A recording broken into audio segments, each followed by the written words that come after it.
नमस्कार मु Deepti Deepti school lab को आपण मानू बहुत बहुत स्वागत। आज आम एमती गोटे मिठा बनैबा जोटा बनैबा बहुत सहज आउ खाइबापी भी बहुत टेस्टी लगे।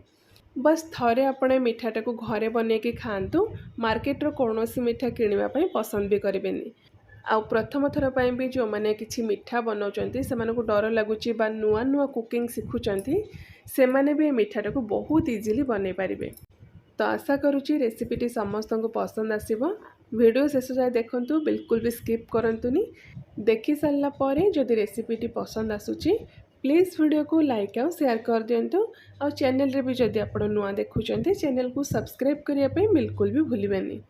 तो ये मिठा बनवाई फास्ट आम कौन करवा ना गैस ऑन करके एमती गोटे मोटा जगार गोटे बड़ जगार 1.5 लीटर क्षीर गरम करवा। आउ एठी आपण जेकोसी क्षीर नहीं पारे।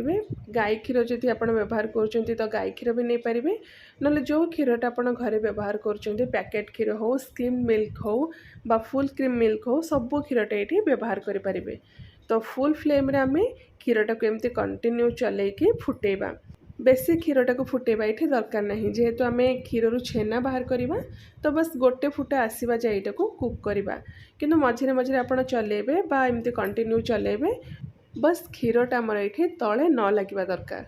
तो किसी टाइम पर आप देखिए क्षीरटा जिते बड़े आमर भल भाव एमती फुटीज ना से स्टेज रे गैस फ्लेम को आप बंद करदे। या बेसी क्षीरटा को फुटेबेनी। तो ये क्षीर छेना बाहर करने 1.5 चम्मच भिनेगार रे आधा कप पानी मु मिक्स कर देछि। ए पानीटा को एबे आमे क्षीर रे अल्प अल्प करके मिक्स करके छेनाटा को बाहर करवा। आ भिनेगार जदि नाही घरे तो आपण भिनेगार जगह लेंबू रस भी नहीं पारे। किंतु आपण भिनेगार बा लेंबू रस जहाँ भी नेबे ताको एमती पानी रे डाइल्यूट करके बा पानी रे मिक्स करके यूज करेंगे। डायरेक्ट एमती भिनेगार बा लेंबू रस क्षीर रे मिक्स करेंगे। तो ये देखंतु मु अल्प भिनेगार मिक्सचर ऐड करिछि। छेना भल भाव ये छिंडिलानी तो आउ अल्प मुझे मिक्स कर दूची। एमती पूरा छेनाटा न बाहर जाए आप अल्प अल्प करके मिक्स करके छेनाटा को बाहर करेंगे। तो ये किछि क्षीर अच्छी जोटा बहुत जल्दी छेना से बाहर जाए बा क्षीरटा छिंडी जाए, किंतु किछि क्षीर अच्छी टिके टाइम लगे बा भिनेगार परिमाण बा लेंबू रसर परिमाण टिके बेसी दरकार पड़े। तो सेटा पूरा डिपेंड करुच्ची क्षीर क्वालिटी उपरे आपण केमती क्षीर नहीं से हिसाब से आपणकर भिनेगार परिमाण भी टिके कम बेसी भी हो पारे। तो ये छेनाटा आमर पूरा बढ़िया से छिंडी जाइए। तुरंत आम एमती गोटे पतला सफा कपड़ा रे कॉटन कपड़ा आप ने से सबू छेनाटा को एमती छाणिकी बाहर करदे। छाणी सारा पर छेनाटा को आम ये भल भाव 2-3 थर पानी रे धोईदबा। से भिनेगार बा लेंबू रस जहाँ भी आप नहीं तार स्मेलटा भी पलैब। ता सहित छेनार जो टेम्परेचरटा जो गरमटा थी से डाउन हो छेनाटा आमर नरम रहिबो। तो एमती धोई सारा पर भल भाव आप चिपुड़ी देवे। एक्स्ट्रा पानी जहाँ थी सब बाहर करदे। तापर एमती बांधिकी गोटे जगार आप टांगी पारे, ना एमती 15-20 मिनिट रखिदेवे। तो पाखापाखि 20 मिनिट पर ये देखु छेनारे आमर जहाँ भी एक्स्ट्रा पानी थिला सब बाहरी जाइए। एबे आमे से छेनाटा को एमती गोटे बड़ प्लेट को ट्रांसफर करदबा। देखो छेनाटा आमर पूरा एमती गोटा गोटा होगी अच्छी। एक्स्ट्रा पानी बिल्कुल भी नहीं, जेतिकी मॉइस्चर रहिबा कथा सेतिकी अच्छी। तो एबे आम कौन करवा ना हाथ पापुली साहाय्य ताको भल भाव चकटिकी छेनाटा को आम स्मूथ करवा। जेहेतु ये छेनाटा आमर टिके गोटा गोटा अच्छी, टिके क्रम्बली टेक्सचर अच्छी। तो भल भाव आपण एमती हाथ पापुली साहाय्य 3-4 मिनिट चकटी देवे, जेमती छेनाटा आमर पूरा नरम होगी स्मूथ हो। तो 3-4 मिनिट पर ये देखु अल्प छेना नहीं कि आप चेक करेंगे।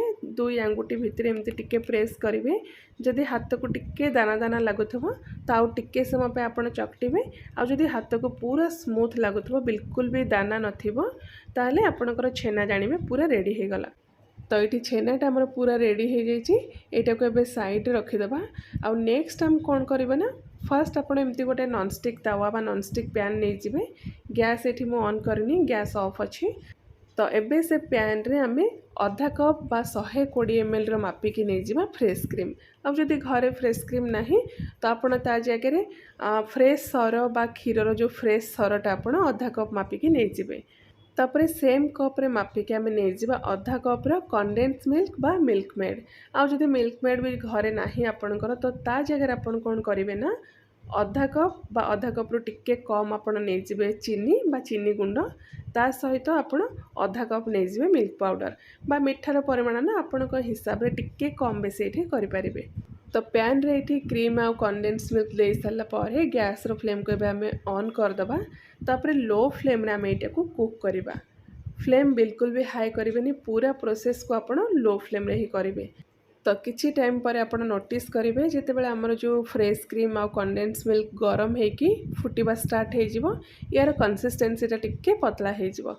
तो टिके जितेबाला फुटवा स्टार्ट होगा लगे जो छेना आम चकटिकी रखी थे सबू छेना को एदेकी भल भाव एमती मिक्स करवा। ये टाइप जदि घरे स्पैचुला अच्छी तो स्पैचुला आप इजिली मिक्स करेंगे बहुत इजिली यहाँ मिक्स हो। तो ये आपण लो फ्लेम रे सबू जिनस को पूरा बहलिया बा थिक हवा जाए कुक करेंगे। बस 5-7 मिनिट टाइम लगे जेहेतु आम यहाँ को लो फ्लेम रे करवा बा स्लो कुकिंग प्रोसेस रे करवा। तो 7 ରୁ 10 मिनिट भितर आमर यहाँ रेडी हो। देखो एमती गोटे स्पैचुला रे आपण प्रेस करी छेनाटा को पूरा भल भाव ये मिक्स करदे। तो 2-3 मिनिट पर ये देखो छेनाटा आमर पूरा बढ़िया से मिक्स हो जाए कंडेन्स मिल्क और फ्रेश क्रीम सहित।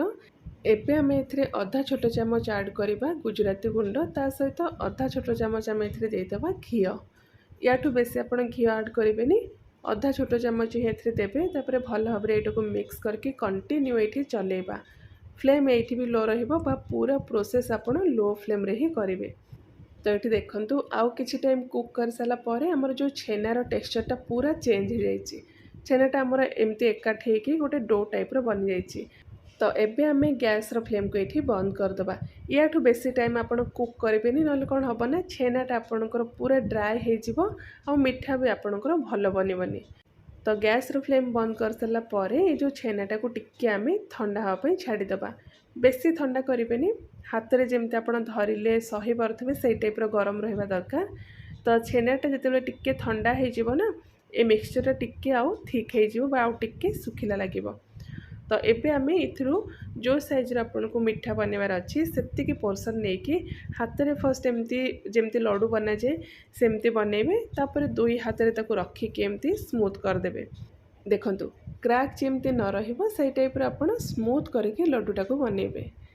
तो बहुत ही इजी रेसिपी बेसी आपन को किसी जिनस बा इंग्रेडिएंट दरकार पड़ेबनी। बस 3टी जिनस जदि क्षीर कंडेन्स मिल्क और क्रीम अच्छी बा क्षीर सर अच्छी तो आराम से आपण ये मार्केट स्टाइल रे मलाई लड्डू घरे बने पारिबे। खाइबा को भी बहुत टेस्टी लगे। आउ सेमती किसी लॉजिक ना कि चीनी सिरा आपन को बनबार ना चीनी सिरा बनब न बनब से भय भी ना। आराम से आपण कम टाइम भितर ये मलाई लड्डू घरे बने पारिबे। तो ये देखंतु सबू लड्डू मु बने देछि। तो एबे हम कौन करवा ना ये 1/4 कप पाखापाखि नहीं मिल्क पाउडर जगह आप जेकोसी डेयरी व्हाइटनर भी नहीं पारे। तो एबे आम लड्डू सबको मिल्क पाउडर ऊपर भल भाव कोट करदे। देखो केते सुंदर ये देखा जाउछि। ए जो स्टेपटा पूरा ऑप्शनल अच्छी आपड़ चाहिए लड्डू को एमती भी खाई पारे किंतु मिल्क पाउडर जदि आप यहाँ को कोट करदे ना यार लुक आउ टेस्ट पूरा बढ़ी जीवो। तो ये जदि आपन को हाथ में एमती कोट करने मेसी लगुच तो आप कौन करेंगे ना एमती गोटे लड्डू नहीं कि से जो मिल्क पाउडर बाउल रखिकी से बॉलटा को आप रोटेट करदे। बहुत इजीली आमर जो मिल्क पाउडरटा लड्डू रे कोट हो। देखंतु किछि आपन करिया को पड़िबनी बस लड्डू नहीं कि आप बाउल भितर रखिए तापर बाउल को आप एमती आराम से रोटेट करदे। इजीली आमर जो मिल्क पाउडरटा लड्डू रे कोट हो। तो ये सबू लड्डू आमर रेडी हो जाइए। आपड़ यहाँ को एमती भी खाई पारे ना आपण हिसाब रे गार्निश करके खाई पारे। तो गार्निशिंग ये मु गोटे बड़ चामच साफरन मिल्क यूज करी गोटे पिंच साफरन को गोटे बड़ चामच क्षीर रे गरम क्षीर रे मु आगु बतुरिया रखी ता सहित अल्प किछि पिस्ता गुंड आउ किछि सिल्वर वर्क रे मु लड्डूटा को गार्निश करी। तो ये जो मिठाटा पूरा रेडी हो सारा पर जदि आपण क्या खाइबा को देबे ना से बिल्कुल भी जानी परिबनी ए मिठा आपण घरे बनेचंती कि मार्केट रू किनिक आनिचंती। बहुत ही टेस्टी लगे खाइबा पाई। तो आगो को बहुत सारा पर्वपर्वाणी आसुची कम से कम आपण थरे लड्डू बा मिठाटा को बने कि घरे खातु समस्त को खुआंतु। केमती लागिला आपणकर मतामत भी मो सहित शेयर करंतु। तो मु आउ थे आपण मानक पई गोटे बहुत ही बढ़िया नुआ रेसिपी नहीं आसीबी। Till then take care and bye bye.